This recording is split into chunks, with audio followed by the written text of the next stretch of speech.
السلام علیکم ورحمۃ اللہ وبرکاتہ۔ سوال نمبر 1، خلیل اللہ کس نبی کو کہا جاتا ہے؟ خلیل اللہ کس نبی کو کہا جاتا ہے؟ اس کا جواب ہے خلیل اللہ حضرت ابراہیم علیہ السلام کو کہا جاتا ہے۔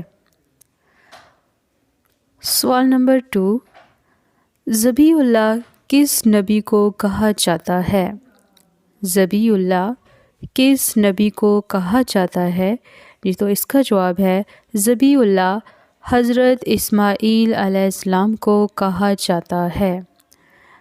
سوال نمبر 3، بت شکن کا لقب کس پیغمبر کے لیے مشہور ہے؟ جی تو اس کا جواب ہے بت شکن کا جو لقب ہے وہ حضرت ابراہیم علیہ السلام کے لیے ان کے نام سے مشہور ہے، کیونکہ انہوں نے بت توڑے تھے، اس لیے ان کو اس لقب سے پکارا جاتا ہے۔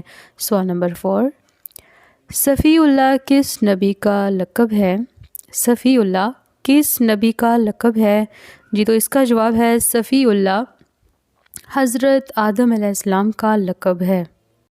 صفی اللہ حضرت آدم علیہ السلام کا لقب ہے۔ سوال نمبر 5، نجی اللہ کس نبی کا لقب ہے؟